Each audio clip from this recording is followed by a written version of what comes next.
guys, salut à tous, c'est Sully, j'espère que vous allez bien, bienvenue sur Librement Addict et on se retrouve aujourd'hui dans cette nouvelle vidéo sur la chaîne pour un book haul.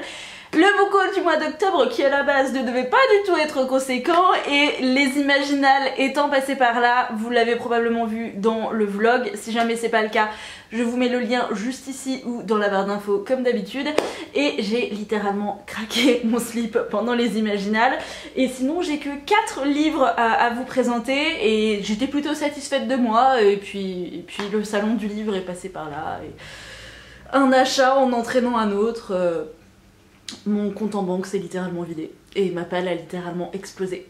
Ce que je vais vous proposer pour que ce soit plus simple et peut-être plus agréable aussi pour vous si vous avez déjà regardé le vlog des Imaginales, c'est dans un premier temps vous présenter les 4 livres que j'ai acquis pendant ce mois d'octobre et que je ne vous ai pas encore dévoilés sur la chaîne, et dans un second temps je vous remontre tous les achats des Imaginales et je vous fais mon travail de booktubeuse correctement, c'est-à-dire que je vous parle des synopsis des bouquins, chose que je n'ai pas faite pendant le vlog parce que toi-même tu sais, je suis la plupart du temps une booktubeuse en carton. On commence dans un premier temps, donc du coup ça fait pas 4 mais 5 livres, avec un bouquin que je n'ai pas encore reçu puisque nous sommes le 27, il sort le 28, donc je ne l'ai toujours pas dans mes petites mimines mais ça ne saurait tarder. J'ai forcément, obligatoirement, je ne pouvais pas passer à côté, précommandé la version hardback de From Blood and Ash en français qui sort chez De Saxus, qui est écrit par Jennifer Larmentrout. Normalement j'ai plus besoin de vous présenter ce bouquin, donc en français c'est Le sang et la cendre, et voilà, ça fait 2 ans que je fais ma propagande avec je vais réussir à parler sur ce bouquin, ça fait 2 ans que je vous bassine avec ça, et il sort enfin en français, j'ai tellement hâte que vous puissiez le lire. N'hésitez pas à me taguer, à m'envoyer des DM sur Insta, et ouais, à vouloir m'envoyer des messages pour me dire ce que vous en pensez, ça me fera trop méga plaisir parce que ça fait un moment que je vous gonfle avec ce bouquin, mais j'espère vraiment qu'il vous plaira, et donc forcément je l'ai précommandé en français dans sa version hardback, il me le fallait pour ma petite collection parce que bon, ils sont quand même tous là. Et il fallait que je complète et que je continue cette collection de From Blood and Ash. Pour celles et ceux qui ne savent pas de quoi parle From Blood and Ash, on va suivre Poppy qui est la Maiden. Alors en français ils ont traduit ça par pucelle. Je comprends le choix de traduction mais en même temps ça me file un petit peu de l'urticaire. Mais bon, l'idée est là quand même, mais on va garder le terme anglophone que je préfère largement. Donc Poppy est une Maiden, c'est-à-dire qu'elle doit rester vierge en fait, elle doit rester intacte, j'allais dire saine mais c'est pas pure, voilà, pure, elle doit rester pure puisque Poppy, elle a le royaume tout entier qui repose sur ses épaules. Elle a été choisie dès sa naissance pour accomplir quelque chose, et pour ce faire elle devra passer lors de son 18e anniversaire par un rite si vous voulez qui s'appelle l'Ascension. Je n'en dirai pas plus sur cette ascension qui est très mystérieuse, mais voilà, ce rituel est assez particulier, sachez-le. Et Poppy, bon, elle appréhende un petit peu parce que pendant cette ascension les dieux vont juger si elle est pure ou pas pour en fait accomplir son destin, si je peux dire ça comme ça. Et bon, Poppy en même temps c'est une jeune femme qui n'a qu'une envie, c'est de défendre son peuple qui est attaqué par des créatures, parce que Poppy, personne n'a le droit de la regarder, personne n'a le droit de la toucher, personne n'a le droit de lui parler, elle a un voile qui lui cache complètement le visage et il n'y a que 4-5 personnes grand maximum qui sont privilégiées et qui savent à quoi elle ressemble finalement. Et Poppy, elle, ce qu'elle veut c'est continuer à défendre son royaume, continuer à défendre les villageois qui sont attaqués, je vous l'ai dit, par des créatures. Et en même temps, d'un autre côté, on a un royaume voisin qui est déchu, qui est en train de renaître un petit peu de ses cendres, et on les prend vraiment pour des gros sauvages, des gros barbares. Donc bref, il y a pas mal de tensions en fait dans le royaume et bon, au sein de Poppy également, qui va devoir accomplir plein de choses, mais son cœur balance bien évidemment, et elle va faire la rencontre de Hawk qui va devenir son garde d'honneur, donc chargé de la protéger jusqu'au rituel de l'Ascension. Sauf que Hawk il va continuer à remettre en cause toutes les croyances qu'on a inculquées à Poppy depuis sa naissance, et ça va la chambouler complètement. Déjà que de base elle commençait à se poser pas mal de questions et à remettre en cause ce qu'on lui a appris, alors à partir du moment où elle rencontre Hawk, comment vous dire que ça part en cacahuète, et voilà. Et en même temps je vous l'ai dit, il y a le royaume voisin qui commence à se soulever, il y a les créatures qui continuent à se propager et à attaquer tout le monde, et au milieu on a Poppy qui n'est pas une jeune femme comme les autres et qui va potentiellement voir son royaume et son univers s'écrouler si elle continue à refuser ce qu'on lui impose. Voilà. Je ne vous en dirai pas plus sur From Blood and Ash, c'est un résumé qui est déjà bien assez long. Je vais réussir à parler correctement sans bégayer, mais sachez que c'est un roman que j'aime énormément. J'ai hâte que le tome 4 sorte. Il sort le 15 mars prochain et c'est le dernier tome, et pour autant je vais enchaîner avec le deuxième livre. Le tome 3.5 de la série From Blood and Ash est sorti, donc c'est A Shadow in the Amber, donc toujours de Jennifer Larmentrout. Je ne l'ai pas encore lu, mais bon Dieu, qu'est-ce qu'il me fait envie celui-ci. J'ai vraiment hâte de pouvoir le dévorer. C'est le premier tome spin-off qui est hyper important. Vous avez été très nombreux à me demander si déjà l'anglais de la saga était accessible.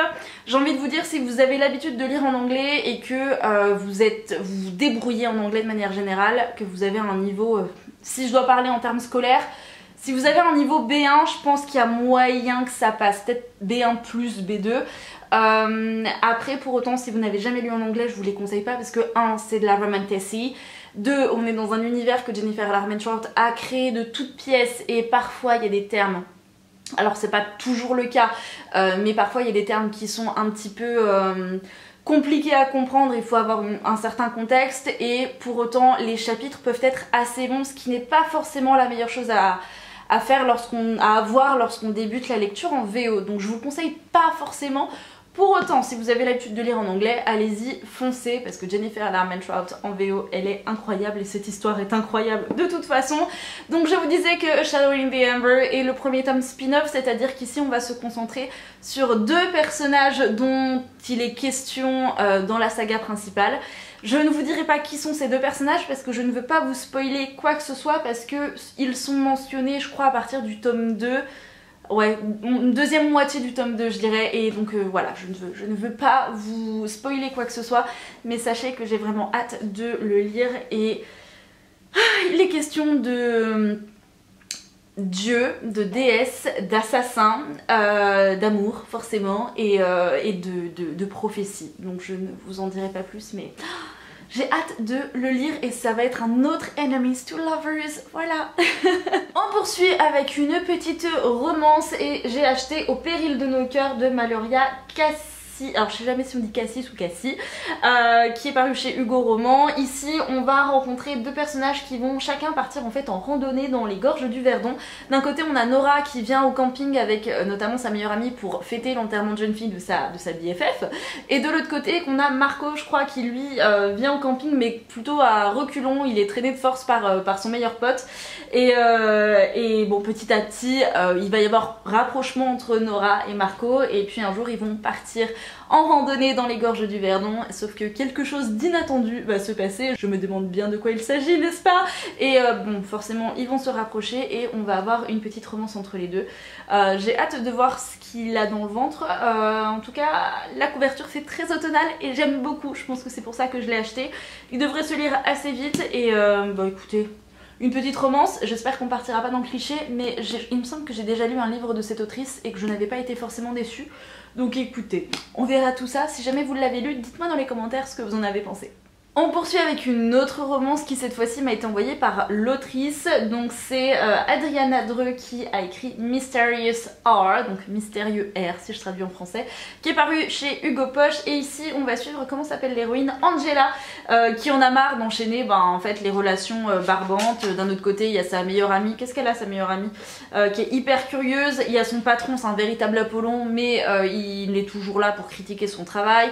Elle est toujours obligée de gérer son chat qui est toujours en train de se goinfrer. Bref, elle enchaîne aussi les déceptions sur les sites de rencontres, sauf que parmi tous les profils des mecs, soit trop culottés, soit trop portés sur le sexe ou autre, il y en a un qui va se distinguer, qui s'appelle, comment il s'appelle, un mystérieux R, voilà, Mysterious R, c'est mieux, donc un mystérieux R, et ils vont commencer à échanger, et seuls les mots sont autorisés, sauf que Angela va vite avoir envie de plus, et elle va se poser la question de est-ce qu'elle peut lui faire confiance ou pas.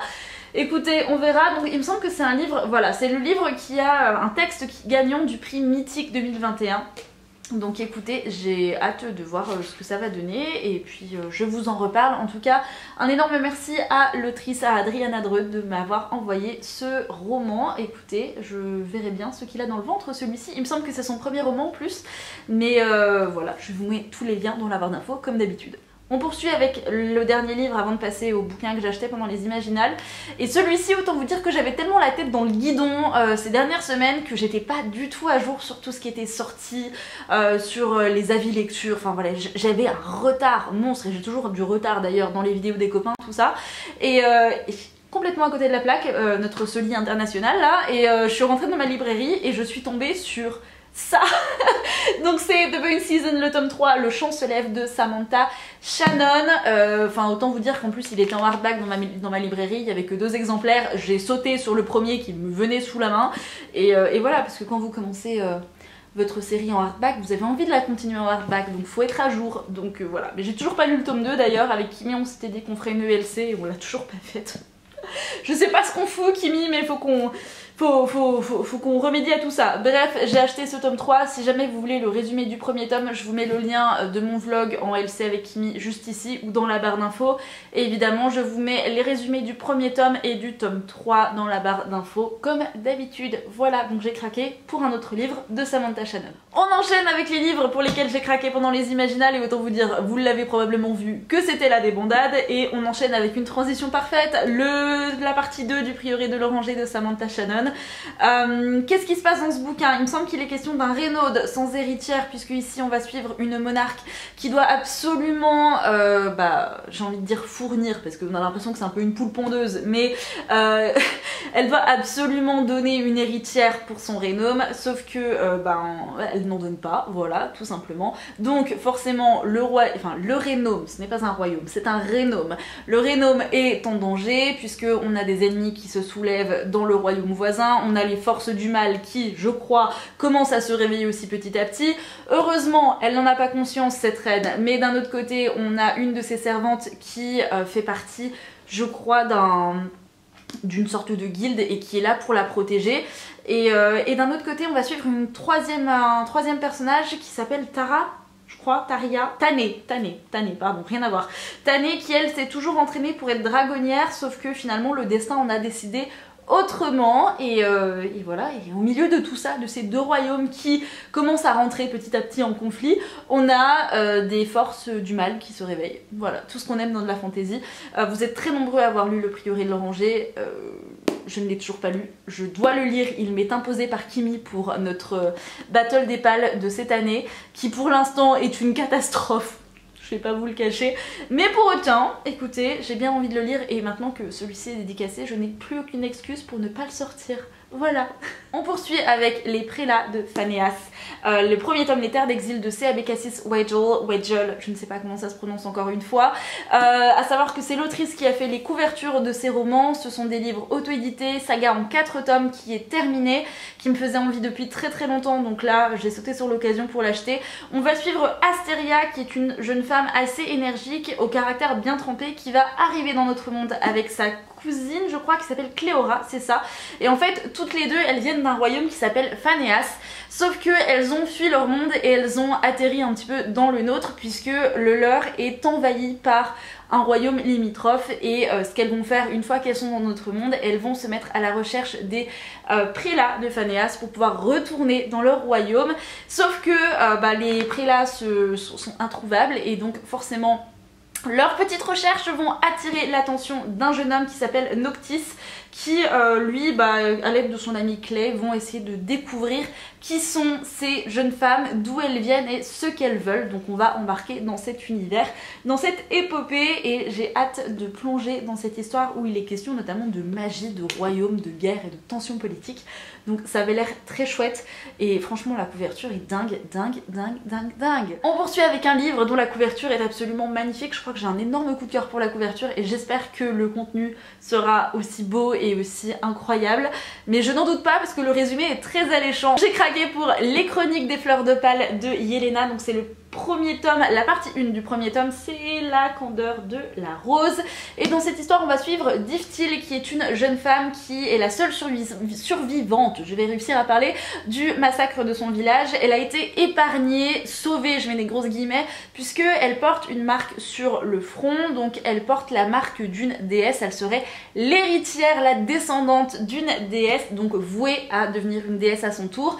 Donc elle est capturée, séquestrée, manipulée dans un monastère jusqu'à ce qu'elle soit sauvée par Naïd, et Naïd va la convaincre de le suivre. Donc c'est ce qu'elle va faire, sauf que Diftil, sa gentillesse, sa douceur et sa candeur vont se heurter à la haine, la rage, la rancune, la colère, le besoin de guerroyer de la plupart des personnages qui sont hantés par tous ces sentiments, toutes ces émotions, et elle va essayer d'échapper à son destin, sauf que ce n'est pas forcément facile lorsque vous êtes voué à devenir une déesse. Et ce bouquin avait l'air absolument génial, et Yelena m'a fait une dédicace absolument incroyable, magnifique. Voilà, je suis mais subjuguée par le talent de ces personnes qui sont capables de faire plein de choses incroyables, et ce bouquin a l'air absolument génial. Je vous mets tous les liens dans la barre d'infos encore une fois comme d'habitude. On poursuit avec Les Maîtres Enlumineurs de Robert Jackson Bennett qui est paru chez Albin Michel. Je ne me rappelle plus du résumé, donc celui-ci je vais vous lire, bien que ce n'est pas quelque chose que j'aime faire, mais je crois que mon petit cerveau commence à fatiguer un petit peu. Donc, toute l'économie de l'opulente cité de Tevan repose sur une puissante magie, l'enluminure. À l'aide de ce complexe, les maîtres enlumineurs donnent aux objets des pouvoirs insoupçonnés et contournent les lois de la physique. Santia Grado est une jeune voleuse qui a le don de revivre le passé des objets et d'écouter chuchoter leurs enluminures. Très intéressant. Engagée par une des grandes familles de la cité pour dérober une étrange clé dans un entrepôt sous très haute protection, elle ignore que cet artefact a le pouvoir de changer l'enluminure à jamais. Quiconque entrera en sa possession pourra mettre Tevan à genoux. Poursuivie par un adversaire implacable, Santia n'a d'autre choix que de se trouver des alliés. Ce bouquin a l'air absolument incroyable et je n'ai entendu que des avis très positifs sur ce livre, donc écoutez, j'ai hâte de me plonger dans cette intrigue et de découvrir tout ça. Le côté artefact enluminure a l'air très intéressant et j'ai hâte de voir comment c'est exploité et développé ici parce que ça m'intrigue beaucoup. On poursuit avec Alunia de Tiffs, le premier tome. Il me faisait envie depuis très longtemps, donc quand je suis arrivée sur le stand de Plume Blanche, je savais que j'allais repartir avec celui-là. Ici on va suivre Lia qui est une jeune femme qui ne pensait pas mourir et encore moins mourir foudroyée, sauf que bah voilà, elle est bel et bien morte, même si les choses semblent être un petit peu plus compliquées puisque lorsqu'elle se réveille, elle se retrouve embarquée dans une sorte d'épopée puisqu'elle est traquée par un groupe de rebelles et elle n'a pas d'autre choix que de se joindre à eux. Et petit à petit elle va faire leur connaissance dans un royaume, dans un univers où magie ancestrale et nouvelles technologies se côtoient, et elle va faire la connaissance du mystérieux, intrigant leader de ce groupe de rebelles qui s'appelle Zam. J'ai vraiment hyper méga hâte de lire ce bouquin dont je n'ai entendu que des choses positives. Le tome 2 est sorti, la couverture est splendide, ou alors en tout cas je l'ai vu, j'ai vu la couverture du tome 2, je crois qu'il est... non, il est pas sorti, il va pas tarder à sortir, il me semble que c'est ça le truc.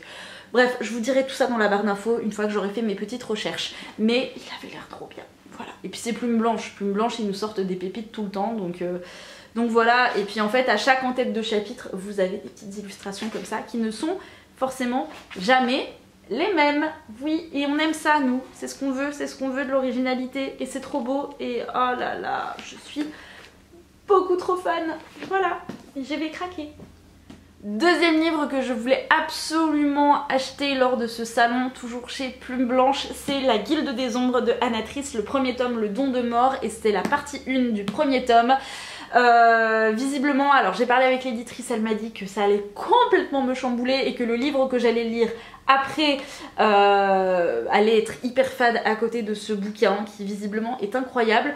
On est plongé dans un univers où la Guilde des Ombres va régner en fait sur la Cité des Vices. Ce sont des assassins elfides, on va dire, qui sont sous les ordres de la mort depuis 5 siècles et c'est à l'aide de leur lame affûtée et de leurs dons surnaturels qu'ils font régner la mort. Sauf que pour la première fois en 5 siècles, on a une enfant humaine qui est pressentie pour devenir une une ombre. Si elle échoue, la mort viendra réclamer son dû et c'est tout ce que je sais sur la première partie de ce premier tome. Je ne peux pas vous en dire plus, là je vous ai fait un résumé du synopsis et il a l'air incroyable. J'ai vraiment hâte de me plonger dans cette histoire et je pense que je ne suis pas au bout de mes peines. Voilà, à mon avis... Oh, je n'avais pas vu les en-têtes de chapitres, regardez-moi ça. Bref, c'est encore une œuvre d'art et il a l'air génial. Celui-ci, je sais que je ne vais pas ressortir de ma lecture indemne. On poursuit avec un livre signé Victor Dixon, c'est le premier tome de la duologie Animal, La Malédiction de Boucle d'Or. C'est un livre que je voulais lire depuis sa sortie, donc ça remonte à il y a quelques années. Et dans cette histoire, on va suivre Blonde qui a 17 ans et qui vit cloîtrée dans un couvent au milieu des bois. Les sœurs lui interdisent de sortir, elle doit cacher ses cheveux blonds, elle doit porter des lunettes pour également camoufler son étrange beauté et elle se pose forcément plein de questions. Qui sont ses parents? Pourquoi est-ce qu'elle n'a pas le droit de sortir? Qu'est-ce qu'elle fait là? Etc. Un jour, Blonde va s'enfuir et alors là, elle va partir dans une traque un petit peu haletante à la recherche de son passé et elle va se découvrir une part assez obscure, assez sombre, presque animale et au final, elle va découvrir que bon... son histoire recèle un terrible secret et j'ai hâte de voir comment Victor Dixon nous fait part de cette réécriture de conte qu'est Boucle d'Or et les Trois Ours. Donc j'ai hâte de voir ce qu'il a dans le ventre celui-ci. J'ai vu des avis assez mitigés, pour autant j'ai hâte de me faire mon propre avis pour voir si j'adhère ou non à Victor Dixon. Parce que j'avais tenté il y a quelques années de lire Phobos, ça ne l'avait pas fait. Après j'étais peut-être pas dans le mood, hein, mais... l'autre livre que j'ai dans ma palle c'est Vampiria et là je pense que celui-ci va me plaire. On va conclure ce vlog avec les deux livres de Florence Cochet qui sont parus chez Bookmark Édition. Le premier pour lequel j'ai craqué c'est Lorraine Ascott, le premier tome Gardien enchaîné. Qu'est-ce qui se passe dans cette histoire? On va suivre Lorraine qui est une jeune détective au sein d'une agence recherche paranormale, elle est parapsychologue et elle va être envoyée dans une nouvelle enquête pour calmer un esprit en colère qui hante un château perdu au milieu de la forêt du Gévaudan. Sauf que visiblement son patron a oublié de lui donner pas mal d'informations. Il y a un ouvrier très sexy qui est un petit peu trop curieux à son goût et les habitants visiblement lui cachent aussi pas mal d'éléments et comme elle a un don obligatoirement, hein, c'était un petit peu obligé pour s'attirer les ennuis, on va dire qu'elle n'est pas au bout de ses peines. C'est une trilogie qui est terminée, tous les tomes sont sortis et l'autrice était adorable, voilà. Et puis cette histoire avait l'air très sympathique et encore une fois regardez-moi les en-têtes de chapitres, elles sont absolument magnifiques et j'ai hâte de plonger dans cette histoire et je me dis que pour cette période un petit peu halloweenesque spooky, ça peut être très sympathique. Et enfin on conclut avec Le sang de la guerrière, toujours de Florence Cochet, toujours paru chez Bookmark Édition. Ici on va suivre Chandra qui est une jeune femme qui est amnésique, qui ne se souvient pas de son passé. La seule chose dont elle se souvient finalement ce sont ses années d'apprentissage à l'académie. Académie qui est censée former ce qu'on appelle les ombres du palais, ce sont des guerriers, des guerrières qui sont au service des souverains. Et elle est formée par son maître d'armes avec qui elle a je crois une petite romance et elle va partir en mission pour l'impératrice qui va lui demander de retrouver son enfant perdu et en même temps il est question de sorcières, d'assassins, enfin bref c'est une histoire type romantasy qui a l'air plutôt intéressante sachant qu'il y a pas mal de tensions et de double jeu dans cette histoire il me semble. Donc en tout cas c'est ce que le résumé laisse sous-entendre et de mémoire de ce que l'autrice nous avait raconté avec les filles, c'est... tout n'est pas tout rose, tout n'est pas très clair et ouais il y a vraiment pas mal de double jeu et j'ai hâte de voir ce que ça va donner. Et voilà tout simplement et... il a l'air génial, il a l'air absolument génial et c'est le dernier livre de ce book haul que je vais conclure parce qu'il est déjà suffisamment long comme ça. Du coup j'en ai terminé avec cette vidéo, j'espère qu'elle vous aura plu. Dites-moi dans les commentaires si certains titres ont retenu votre attention, pour quels autres livres avez-vous craqué ce mois-ci. Et puis écoutez, comme d'habitude, je vous souhaite à tous et à toutes de passer de très belles et bonnes lectures. Bien évidemment, prenez soin de vous et je vous dis à la prochaine dans une future vidéo. Ciao!